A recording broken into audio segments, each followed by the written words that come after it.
Timbang nunggu-nunggu dibangun waduk itu kan lama dan memang dari dulu sampai hari ini nggak dibangun-bangun juga gitu. Dari perspektif teknik lingkungan tadi gimana? Ada kira-kira? Ada. Sebenarnya dalam itu kan Saya kadang-kadang kurang seru dengan perkataan semua pihak terkait itu. Karena terlalu apa ya? terlalu. Ini lokasi misal kayak Banda Aceh. Banda Aceh ini berada di atas permukaan laut kah atau di bawah?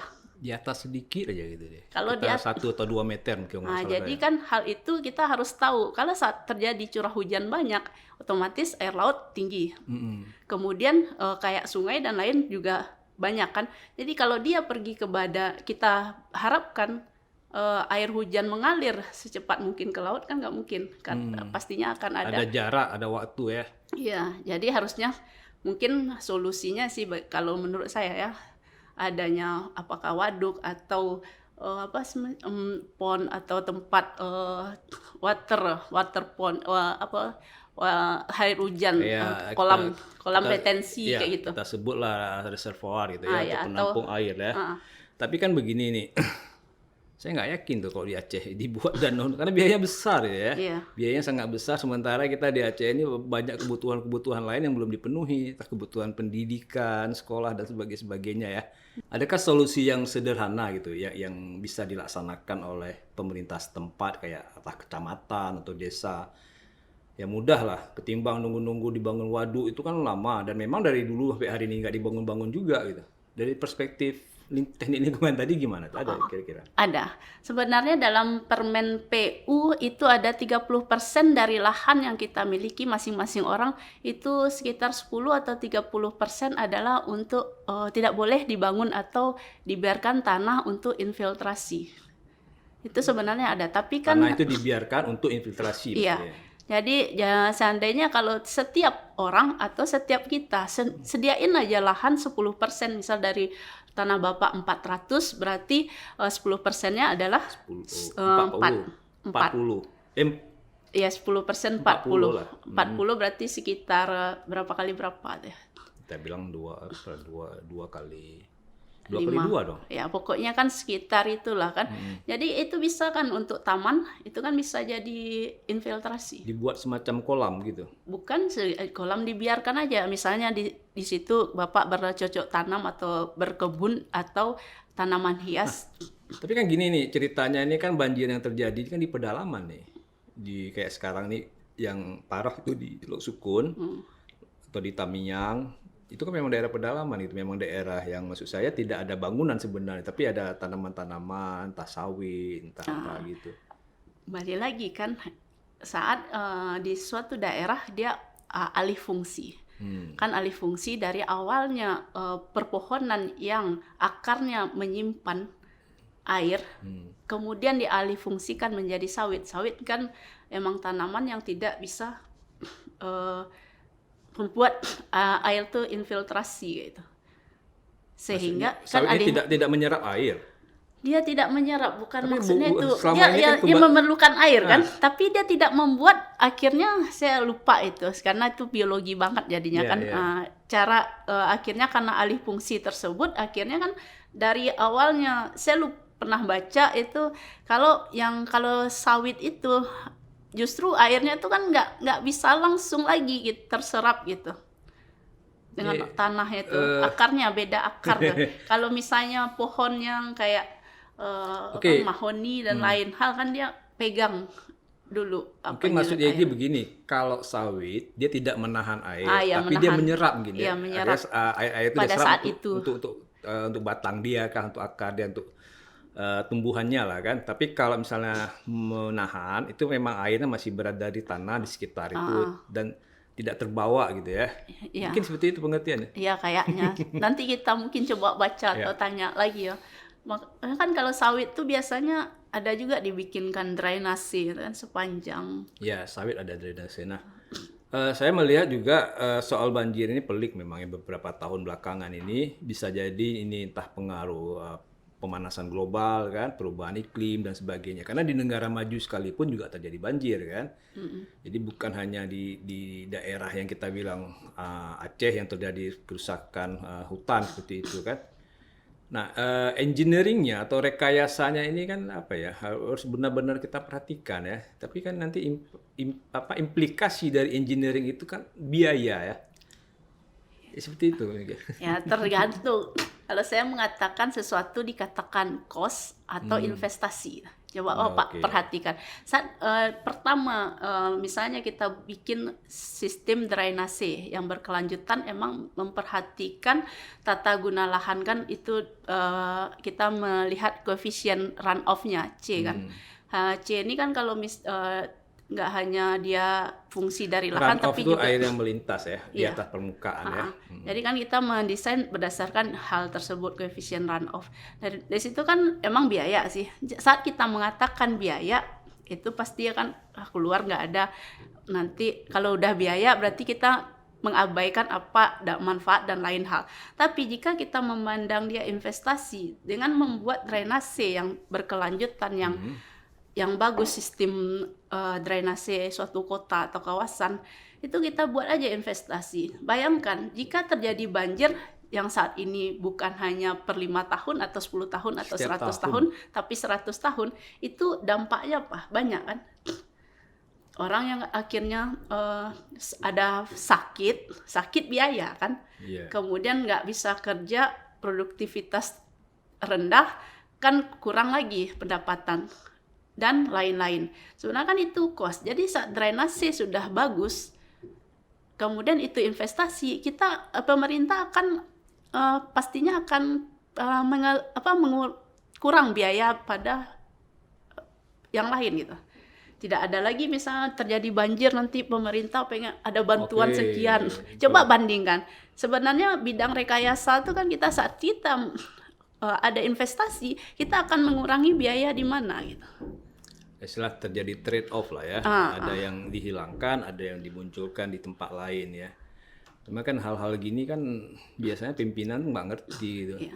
Yang rancang-rancang anggaran itu. Itu pembeda kita dengan di luar negeri, Pak. Ya, Kalau kok saya di luar mengatakan. negeri banjirnya banjir 5 tahun sekali, 10 tahun sekali, atau 100 tahun sekali, di sini tiap tahun sekali. Iya, karena nggak adanya ya itu tadi perhitungan yang matang dan terencana. Apalagi banjirnya kan di daerah-daerah agak-agak pedalaman ya. Kita bilang Lok Sukun, Tamiang itu ya infrastrukturnya belum memadai. Nah, saya punya ide malah. Ide jangka pendek, gimana kalau penduduk itu dibekali dengan perahu? Jadi pas banjir Ya, mereka karena banjir itu kan nggak bisa ditanggulangi untuk sementara kan, jangka pendeknya kan. Jadi ini kayak di Belanda. Belanda kan banyak rumah-rumah di atas sungai. ya Nah, jadi kalau air sungai itu naik, ya rumahnya ikutan naik, enggak perlu. berarti kan rumahnya dikasih juga alat pengapung kayak gitu Iya. atau pakai yang udah sistem zaman, Pak. Justru kalau di emang rumah di bantaran sungai atau di sepadan kayak gitulah kan dekat sungai, itu kan biasanya tinggi gitu kan. Jadi ada sekitar 2 atau 1,5 meter kan Rumah panggung. rumah panggung kan. Harusnya kayak gitu kan. Iya, Nah, kalau misalnya Bapak bilang setiap perumahan ada perahu kayak gitu atau ada boat gitu kan biaya lagi. Terus mereka bilang siapa yang akan beli perahu gitu. Iya, tapi kan itu mungkin kita bilang lah. Sekarang kan ada dana alokasi kampung tuh. Satu kampung ada 2 lah, perahu, bukan perahu apa tuh, boat karet itu ya untuk penyelamatan ya. Karena memang kayaknya yang tadi Yegi katakan itu rekayasa itu jangka panjang itu. Tapi kalau menurut Egi lah lebih efektif kita misalkan kata Bapak di pedalaman tuh. Sempat ya terpikir kayak gini. Ada kan misal di pedalaman tuh berarti kan saat terjadi curah hujan yang tinggi dengan ingat ya terjadinya banjir adanya curah hujan yang tinggi dengan intensitas waktu yang juga tinggi. Yeah. Nah, jadi saat itu kita emang ada bikin kayak apakah itu bendungan atau kemudian apalagi pond kayak gitu kan, itu kan bisa jadi air baku air minum gitu. Oh iya, Ya, bisa. seandainya Nah, itu kan. betul. Saya terikat jadi gini nih, misalnya di daerah Cot Gire atau Lok Sukun, itu kalau di musim kemarau, sangat kering gitu. eh, Tapi di musim banjir sangat banjir. ya itu. Jadi kita kan belum bisa memanfaatkan air yang berlebihan di masa Heeh. banjir ya. Ya itu lagi bilang emang cocoknya bikin itu aja kolam retensi atau apalah itu kan. Itu pernah ada emang mahasiswa juga pengen penelitian tuh. Itu lebih baik kayak gitu. Cuman kan nanti mendesainnya itu, dan saat desain kita udah benar, pas konstruksi dikerjain dengan betul nggak gitu. Ya nggak, di Indonesia emang masalah nggak habis-habis. Ya itu masalah di Indonesia, intinya ya kayak saya misalnya dosen gitu Bapak kan, itu tugas kami sangat berat sekali karena akan menghasilkan SDM ya yang berkualitas dan juga kompeten gitu kan. Jadi jangan hanya memikirkan diri sendiri tapi juga memikirkan nanti negeri ini gitu. Kita emang harus kadang-kadang mungkin harus menghabiskan satu generasi untuk menghasilkan generasi yang bagus. Kejam-kejam sekali, ini kayak Pol Pot juga ya. Kayak Ya. Pol Pot atau Iya Kak. Dan ya itu Kak, kadang ada juga teori itu betul, cuman kan kita nggak bisa hal tersebut. Iya, iya. Oke lah, ini balik ke penanganan banjir ya. Kalau yang saya pernah baca-baca dalam perspektif pengurangan resiko itu ada penanganan sebelum, saat terjadi, pasca itu pasca apa masa emergensi dan setelahnya gitu ya. Tapi saya lihat yang tadi saya sebutkan Pak tuh kayak kacau balau gitu ya. Kacau balau dalam artian ya bukan kacau sih, mungkin semua berjalan apa adanya gitu dari tahun ke tahun ya. Tidak ada perubahan yang signifikan baik dalam pencegahan ya kan, penanggulangan dan selama banjir mungkin ya bantuan yang paling banyak kan Indomie gitu ya. Sama selimut, habis itu pakaian bekas. Ya, jadi Indomie ini memang penyelamat bangsa ini. Ya, kenapa nggak dibuat sebuah mungkin juga ya apa ya, ada gedung lah, satu shelter kan, kayak di Banda Aceh ada escape building gitu ya. Jadi kalau ada seperti ini udah masyarakat tuh datang ke situ. Escape building kan. Ini masalah pelik. Cuma ya kalau hal ini kita tanyakan ke aktivis lingkungan, mereka akan mengatakan ini terjadi kerusakan hutan, alih fungsi lahan, ya kan, tata guna dan sebagainya. Cuma itu juga merupakan masalah yang rumit kalau menurut saya. Bagaimana mungkin kita melarang orang membuka hutan sementara mereka butuh pekerjaan gitu kan? Gimana tuh menurut Bu Yegi? Setuju nggak saya tadi? Ya, semuanya complicated ya. Karena kembali lagi kan kita kalau mau buka lahan yang alih fungsi kan harusnya boleh. Boleh. Ada tempat-tempat yang boleh memang. Ya, ada tempat-tempat yang boleh dan juga tanaman yang boleh ditanam pada lahan tersebut. Kenyataannya kan seenaknya dewe gitu kan, seenaknya petani atau masyarakat aja gitu. Yang seperti Bapak bilang tadi kan, misalnya mereka di lereng, kemudian alih fungsi hutannya tanam misalnya apalah gitu kan. Saya nggak hafal kali jenis-jenis tanaman yang tadi itu nggak mampu dia menahan air tadi kan. Jadi kan akhirnya terjadi longsor ya kayak gitu lagi kan. Saat musim kering karena tidak ada yang air yang bisa menahan, jadi pas musim kering betul-betul kering. Pas musim hujan gitu ya banjir. Iya, itu dia kan. Saya teringat dulu pernah ke sebuah daerah pedalaman agak-agak kampung. Terus ada kebetulan di situ ada bukit. Bukitnya yang tidak gundul, masih ada tanaman-tanaman. Cuma bukit itu longsor. Di masa bukan masa hujan lebat, bukan masa biasa lah, daerah biasa. Nah, orang kampung itu bilang, "Itu Pak, kenapa itu longsor Pak? Kan nggak ada hujan itu." Jawab agak bingung juga. Gimana cara jawabnya? Karena ini kan menyangkut struktur tanah iya, mungkin struktur tanah. Karena kan itu masih di wilayah Aceh. Masih di Aceh. Ya, bayangkan lah Aceh dengan rawan gempa, setiap kali ada gempa, kemudian yang tadi alih fungsi lahan, jadi yang awalnya dia tumbuh pohon yang kayak pohon-pohon yang umurnya kuat itu kan alih fungsi ya, struktur tanahnya jadinya awalnya padat dan stabil jadi goyang gitu kan, nggak stabil. Dan juga satu lagi yang diingat ya, adanya pergerakan tanah tuh jika air tanah dalam diambil, itu betul-betul susah banget untuk melarang orang. Karena mereka butuh kan. Iya. Pemerintah juga nggak bisa menyediakan air. Iya itu. Masalah tuh sebenarnya udah complicated kayak gitu kan. Ya. Air tanah dalam diambil, infiltrasi kurang, ya kan ada rongga jadi. Iya sih. Ya kita ya bersimpati lah sama korban-korban banjir kan. Iya. Saya tidak ingin menyalahkan satu pihak saja. Misalnya, oh ini banjir gara-gara ini, oh ini banjir gara-gara ini. Karena seperti kita bilang tadi, ini masalah yang complicated ya. Iya. Kita tekan satu pihak juga belum tentu bisa. karena nanti dia muncul di tempat lain lagi. Kayak tadi kita bilang apa, trade off kan. Iya.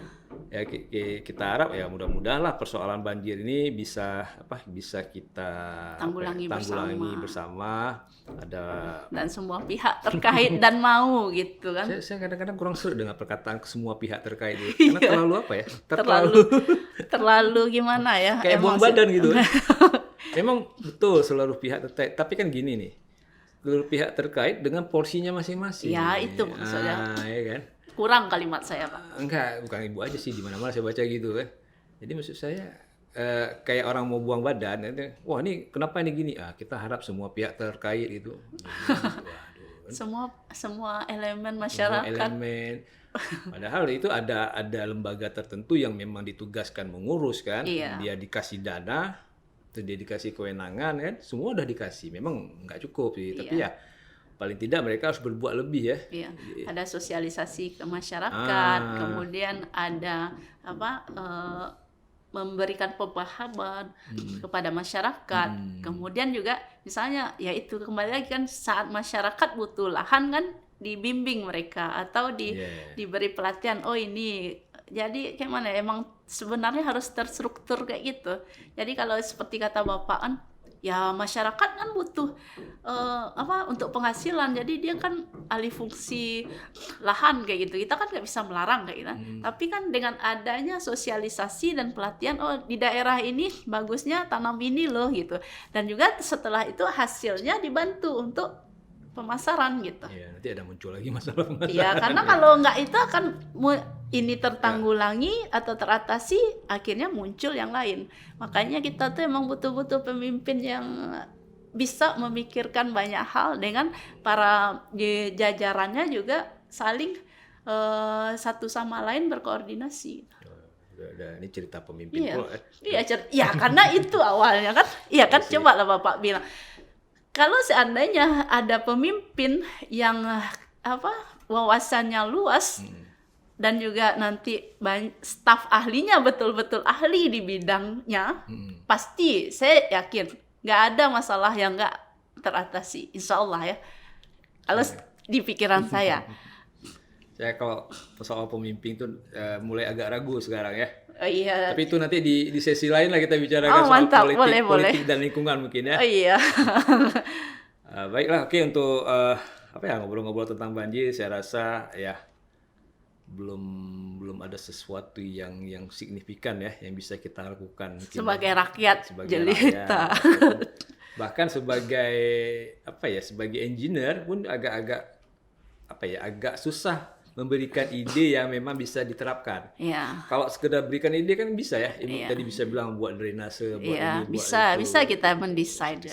Cuma untuk bisa nggak dieksekusi ide-ide itu kan jadi pertanyaan yang lain. Baik, terima kasih Bu Egi sudah hadir bersama di sini kita ngobrol tentang banjir. Rekan saya Bu Edi, terima kasih sudah menyaksikan. Sampai jumpa di lain waktu. Jika video ini bermanfaat untuk Anda, silakan subscribe, like, dan nyalakan loncengnya. Biarlah aku menjadi muridmu, sang pelajar kehidupan. Aku datang